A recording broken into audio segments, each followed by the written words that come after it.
ETF index mutual funds నేర్చుకుని stock మార్కెట్లో రాణించాలనుకుంటున్నారా? వెంటనే ఈ నెంబర్కి కాల్ చేయండి.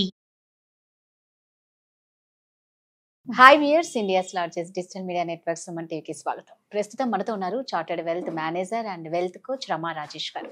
సో రమా, ఏదో డబ్బు ఉంది కదా, ఏం చేయాలో అర్థం కాక ఏం చేస్తారంటే ఎలా పడితే అలా ఇన్వెస్ట్ చేస్తూ ఉంటారు.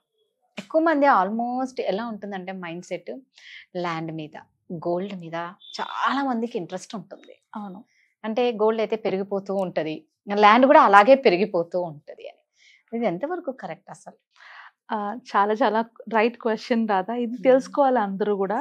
ఎందుకంటే మనము ఇన్వెస్ట్మెంట్స్ ఎవరో చెప్తున్నారు కదా, లేదా తక్కువకి వస్తుంది కదా, లేకపోతే నాకు తెలిసిన దాంట్లోనే పెట్టాలి అన్న పాయింట్లోని మనం ఇప్పుడు చేసే మిస్టేక్స్ వల్ల ఫ్యూచర్లో ఎంత సఫర్ అవుతామో అన్నది నేను ఒక ఎగ్జాంపుల్ ద్వారా ఎక్స్ప్లెయిన్ చేస్తాను. అంటే నాకు వచ్చిన ఒక క్లయింట్ అనమాట. వాళ్ళకి ఒకటి చాలా తక్కువకి వచ్చిందని చెప్పేసి ఒక హౌస్ ఉన్న ఇన్వెస్ట్మెంట్స్ వాళ్ళ దగ్గర ఉన్న ఇది మ్యూచువల్ ఫండ్స్ అని, గోల్డ్ అని అన్నీ తీసుకొని వెళ్ళి ఆ హౌస్ మీద పెట్టుకున్నారు. ఓకే, హస్బెండ్ అండ్ వైఫ్ ఇద్దరు వర్క్ చేస్తున్నారు అండ్ ఇద్దరు ఇన్కమ్ ఉంది కాబట్టి ఈఎంఐలకి వెళ్ళిపోతుంది అని అనుకున్నారు. ఇల్లు తీసుకున్నప్పుడు అది జస్ట్ 1 crore వరకే వెళ్ళింది, ఫైన్, బాగానే ఉంది. బట్ దాన్ని రిపేర్ చేయించి దాన్ని సెట్ చేసేటప్పటికి వాళ్ళకి అడిషనల్గా ఇంకొక 70 lakhs పడింది మొత్తం అవన్నీ చేసుకునేటప్పటికి. ఈ 70 lakhs వీళ్ళు లోన్కి వెళ్ళారు. ఇద్దరికి ఇన్కమ్ ఉంది కాబట్టి ప్రాబ్లం లేదని. ఇక్కడ ప్రాబ్లం స్టార్ట్ అయింది వాళ్ళకి. ఏమైందంటే వాళ్ళు అంత బాగానే ఉంది, ఆ ఇంట్లోకి వెళ్ళిపోయారు. వెళ్ళిన దగ్గర నుంచి వైఫ్కి ఒంట్లో బాగోలేదు. సో తనకి ఏదో ఒక ప్రాబ్లం వస్తూనే ఉంది, హెల్త్ ప్రాబ్లమ్స్. అండ్ ఫైనల్లీ తను ప్రెగ్నెంట్ అయ్యి ప్రెగ్నెన్సీలో కాంప్లికేషన్స్ అవ్వడం వల్ల తను కంప్లీట్గా బెడ్ రెస్ట్ తీసుకోమన్నారు, ఆఫీస్కి వెళ్ళొద్దు అన్నారు. సో ఒక ఇన్కమ్ అక్కడ ఆగిపోయింది. ఇప్పుడు హస్బెండ్ ఇన్కమ్లోని ఈఎంఐకి వెళ్ళగా మిగలటం లేదు. సో ఇవి ఇంట్లో తప్పేంటి? చాలా తక్కువకే వచ్చింది ఇల్లు కాదండి. ఇప్పటికిప్పుడు వాళ్ళ ఇల్లు అమ్మినా కూడా వాళ్ళకి మినిమం 4 to 5 crores వస్తుంది. కానీ అమ్మగలరా? అమ్మలేరు కదా. అందులో కావాలన్నప్పుడు ఎవరు కొంటారు? రెడీగా ఎవరు ఉంటారు? ఎగ్జాక్ట్లీ, ఇల్లు నమ్మలేరు. ఇప్పుడు అమ్మాయి జాబ్ చేయలేకపోతుంది అండ్ అమ్మాయికి ఎక్స్పెన్సెస్ పెరిగిపోయి, మెడికల్ అంటే ప్రెగ్నెన్సీ వల్ల వచ్చే మెడికల్ ఎక్స్పెన్సెస్ ఎక్కువైపోయాయి. On top of it single salary. రేపు బేబీ పుట్టిన తర్వాత ఏంటి పరిస్థితి? ఇంకా ఎక్కువ ఖర్చులు అవుతాయి. ఇలాంటి సిచ్యువేషన్స్ లో నా దగ్గరకు వచ్చినప్పుడు నేను కూడా ఏం చేయలేను. యాజ్ అన్ అడ్వైజర్ మాకు కూడా కొన్ని ఫీజిబిలిటీస్ ఉంటే వీ కెన్ గైడ్ దెమ్. కానీ దిస్ ఇస్ ద ప్రాబ్లం. ఇక్కడ ప్రాబ్లం ఏంటి అంటే కరెక్ట్గా తెలుసుకోరు. తక్కువకి వస్తుంది కదా, బాగుంది కదా అని అన్ని తీసి ఒకే దాంట్లో పెట్టుకుంటారు. దీనివల్ల ఫ్యూచర్లో ఎన్ని ప్రాబ్లమ్స్ వస్తాయి అన్నది ప్రాక్టికల్గా ఎవరైనా ప్రాబ్లం ఫేస్ చేసి చెప్తే కానీ అర్థం కాదు. సో అందుకనే ఈరోజు మనం ఇన్వెస్ట్మెంట్స్కి వచ్చేటప్పటికి ఎలాంటి మిస్టేక్స్ చేయకూడదు అన్న టాపిక్ గురించి మాట్లాడుకుందాం. అందులో first and most important thing ఏంటంటే మనం ఎర్న్ చేయడం స్టార్ట్ చేసిన దగ్గర నుంచి ఇన్వెస్ట్మెంట్ స్టార్ట్ చేయాలి. అప్పుడు ఏం జరుగుతుందంటే మనం ఇప్పుడు 20s లోని ఎలాంటి రెస్పాన్సిబిలిటీస్ ఉండవు, రైట్? సో ఆ టైంలో నేను ఎక్కువ దాయగలుగుతాను. ఆ టైంలో నేను ఎక్కువ దాచుకోగలిగితే తర్వాత నాకు రెస్పాన్సిబిలిటీస్ పెరిగినప్పుడు నేను అంత ఎక్కువ దాయకపోయినా పర్వాలేదు. ఎందుకంటే 20 years లోంచి నువ్వు ఇన్వెస్ట్మెంట్ స్టార్ట్ చేస్తే ఆ అమౌంటే నీకు మ్యారేజ్కి యూజ్ అవుతుంది, తర్వాత నీకు ఇల్లు కొనుక్కోవడానికి నీ డౌన్ పేమెంట్కి వచ్చేస్తుంది, నీ రిటైర్మెంట్కి కూడా యూజ్ అవుతుంది.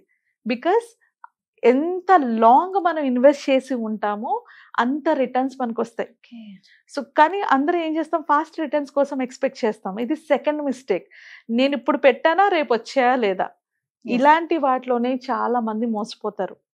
సో ఫాస్టర్గా రిటర్న్స్ ఎక్స్పెక్ట్ చేస్తే వచ్చింది, సరే లెటసే నేను ఇవాళ పెట్టాను, నాకు 20% వచ్చింది, నేను అది తీసుకున్నాను. కానీ నేను ఏం చేస్తున్నాను, నేను దేనికో దాన్ని ఖర్చు పెట్టేస్తాను, లేకపోతే మళ్ళీ ఇన్వెస్ట్ చేస్తాను, మళ్ళీ ఇదంతా పట్టుకెళ్ళి అందులో పెడతాను, ఇంకా ఎక్కువ అవుతుంది కదా అనేసి. ఎక్కడో దగ్గర అది తేడా కొడితే అంతే కదా. సో కంపల్సరీగా అందరూ ఆలోచించాల్సింది ఏంటి అంటే ఫాస్టర్ కాదు, గోల్ బేస్డ్ ఇన్వెస్ట్మెంట్ చేయాలి. పాయింట్ నెంబర్ 2 ఏంటి, goal based investment. First point start early, second goal based investments. Goals అంటే ఏముంటాయి, ఒకరి లైఫ్లో వచ్చే మోస్ట్ ఇంపార్టెంట్ ఈవెంట్స్. మహా అయితే లైఫ్లో ఏం ఈవెంట్స్ వస్తాయి, ఫస్ట్ మ్యారేజ్ స్టార్ట్ అవుతుంది, ఆ తర్వాత ఇల్లు లేకపోతే వెహికల్, ఆ తర్వాత పిల్లలు, ఆ పిల్లలకి మ్యారేజెస్, ఆ తర్వాత రిటైర్మెంట్. ఇలా ఒక్కొక్క గోల్కి నేను గనక ఇన్వెస్ట్మెంట్స్ దాచుకోవడం స్టార్ట్ చేస్తే నా లాంగ్ టర్మ్ గోల్స్ అన్నిటిని నేను చూసేసుకున్నాను కదా. ఇంకా షార్ట్ టర్మ్ నీడ్స్ కోసం ఎమర్జెన్సీ ఫండ్ పెట్టుకున్నాను అనుకో, బియాండ్ దట్ ఏం వచ్చినా కూడా నేను హ్యాపీగా స్పెండ్ చేసుకోవచ్చు Right. కదా. ఈ క్లారిటీ లేకపోవడం వల్ల ఏం చేస్తారు, అయితే చిట్లో పెడతారు షార్ట్ టర్మ్ గా తీసుకోవడానికి, లేదా లాంగ్ టర్మ్ కానీ ల్యాండ్స్ లో పెట్టుకుంటారు, ఇళ్లలో పెట్టుకుంటారు, కానీ అవసరానికి తీసుకోవడానికి ఎలాగా అన్న పాయింట్ ఆలోచించరు. సో మోస్ట్ ఇంపార్టెంట్ థింగ్ మనం పెట్టుకోవాల్సింది అంటే గోల్ బేస్డ్ ఇన్వెస్ట్మెంట్ పెట్టుకున్నప్పుడు ఆ డబ్బులు ఆ గోల్ కోసం ఉంచేస్తాం, దాన్ని తీయం. అలా ప్లాన్ చేసుకోవాలి. అండ్ పాయింట్ నెంబర్ 3, మనం చేస్తున్న ఇన్వెస్ట్మెంట్స్ సేఫ్గా ఉన్నాయా లేదా అని ఆలోచిస్తాం, కానీ నాకు వస్తున్న రిటర్న్ నాకు సరిపోతుందా లేదా అని ఆలోచించట్లేదు. దీనివల్లే మిస్టేక్స్ చేస్తుంటారు. ఎగ్జాంపుల్ చెప్పాలంటే ఎఫ్డీస్లో పెడుతున్నాం, ఇప్పుడు ఎఫ్డీస్ బాగానే 7% ఇస్తున్నాయి, బట్ ఈ 7% రిటర్న్తోని నా దగ్గర ఉన్న డబ్బులన్నీ ఎఫ్డీస్లో వాటిలో పెట్టుకుంటే మళ్ళీ దానికి ట్యాక్స్ కట్ అవుతుంది. ఎఫ్డీలో పెడితే ట్యాక్స్ కట్టాక నాకు వచ్చిన అమౌంట్ నా ఫ్యూచర్కి సరిపోతుందా? ఇది కాకపోతే పాలసీస్లో పెడతారు, ఆ పాలసీస్లో ఎంత రిటర్న్ వస్తుందో కూడా అడగరు. అదే మ్యూచువల్ ఫండ్స్ అంటే మ్యూచువల్ ఫండ్స్లో రిటర్న్ ఎంత వస్తుందని అడుగుతారు. మరి పాలసీస్లోని వాళ్ళు డబ్బులు చెప్తారు, వాళ్ళు ఎప్పుడు రిటర్న్స్ చెప్పరు. మీరు ప్రతి సంవత్సరం 50,000 కట్టండి, ఒక 10 ఏళ్ల తర్వాత మీకు 5 లక్షలు వస్తుందని. రిటర్న్ ఎంత? అది ఎవరు మాట్లాడరు. సో నాకు ఎంత రిటర్న్ వస్తుందో నాకు తెలియకుండా నేను దాని మీద ఇన్వెస్ట్ చేసినప్పుడు ఏమవుతుంది, అది నాకు ఎక్స్పెక్ట్ చేసినంత రాకపోతే. ఇది నా కేసులోనే జరిగింది. నా చిన్నప్పుడు మా డాడీ యూనిట్ లింక్డ్ పాలసీ అని ఒక పాలసీలో ఇన్వెస్ట్ చేశారు. ఆ పాలసీలోని అంటే నా 18 yearsకి నా మ్యారేజ్ కోసం అని ఆయన 1 time పాలసీ తీసుకున్నారనమాట. ఆ పాలసీ మధ్యలోనే డిస్కంటిన్యూ అయిపోయింది. అండ్ ఆ తర్వాత ఏం జరిగింది, వాళ్ళు ఇంటిమేషన్ ఇచ్చారు, మేము ఆ ఇంట్లో లేము. కరెక్ట్గా 18 years తర్వాత ఆ బాండ్ పెట్టుకుని మా డాడీ వెళ్తే ఆ డిస్కనెక్ట్ అయినప్పుడు, అంటే ఆయన కట్టింది ఒక 5,000 అయితే మాకు వచ్చింది 25,000. నా 18 yearsకి 25,000 నాకు నా ఎడ్యుకేషన్ కూడా సరిపోలేదు. సో అలా ఉంటుంది మనం కరెక్ట్ గా తెలుసుకోకుండా ఇన్వెస్ట్మెంట్స్ చేస్తుంటే. సో నెక్స్ట్ పాయింట్ నెంబర్ 4 ఏంటి అంటే మన ఇన్వెస్ట్మెంట్స్ ట్రాక్ చేస్తూ ఉండాలి. At least once in a year కానీ వన్స్ ఇన్ 2 years కానీ ఎలా పర్ఫార్మ్ చేస్తుంది, బాగుందా లేదా అని ట్రాక్ చేస్తూ ఉండాలి. And the most important point number 5, diversification. కంపల్సరీగా ప్రతి దాంట్లోనే నాకు ఉండాలి. నా లైఫ్లో 3 types ఆఫ్ ప్రాబ్లమ్స్ వస్తాయి. ఒకటి ఇమీడియట్ గా ఎమర్జెన్సీస్ వస్తాయి, ఇవి మనకి చెప్పిరావు, కంపల్సరీగా దానికోసం దాచుకోవాలి. సెకండ్ నా కోరికలు, చిన్ని కోరికలు, అంటే నేను కార్ కొనుక్కోవాలి, లేదా ఐఫోన్ కొనుక్కోవాలి, లేదా వరల్డ్ టూర్కి వెళ్ళాలి, ఇవి షార్ట్ టర్మ్, వీటికి కూడా నేను ప్లాన్ చేసుకోవాలి. అండ్ థర్డ్ నా రియల్ గోల్స్ అన్నమాట, అంటే పిల్లల మ్యారేజ్ కానీ, వాళ్ళకి ఎడ్యుకేషన్ కానీ, మా రిటైర్మెంట్ కానీ, ఇట్లా. సో ఈ 3 goalsకి నేను ప్లాన్ చేసుకోవడానికి ఎమర్జెన్సీ ఫండ్ ఎప్పుడు క్యాష్లోనే ఉండాలి. క్యాష్ అంటే ఏంటి, ఈజీగా డబ్బులు తీసుకొచ్చేసేలాగా. సో దానికోసం మనం ఏం చేయాలి, ఏదైనా ఎఫ్డీస్లో కానీ, సేవింగ్స్ అకౌంట్లో కానీ, ఆర్ ఆర్డీస్లో కానీ అందులో పెట్టుకో. షార్ట్ టర్మ్ గోల్స్కి వచ్చేటప్పటికి మనం కొంచెం రిస్క్ చేయొచ్చు, అంటే మ్యూచువల్ ఫండ్స్, హైబ్రిడ్ ఫండ్స్ ఉంటాయి, డెట్ ఫండ్స్ ఉంటాయి, బాండ్స్ ఉంటాయి, వాటిలో పెట్టుకోవచ్చు.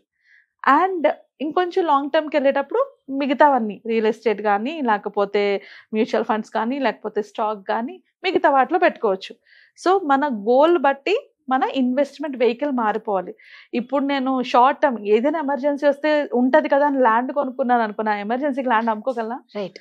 ఇదే మిస్టేక్ చేస్తున్నారు జనాలు. ఉన్నవన్నీ తీసుకెళ్ళి ఒక దగ్గర పెడతారు, లేదా ఎమర్జెన్సీ గురించి ఆలోచించరు, నాకేమవుతుందిలే అని. అంతే, అవును, మనకేమవుతుందో మనకు తెలియదు. కోవిడ్ వస్తుందని మనం ఎప్పుడైనా కలగన్నావా?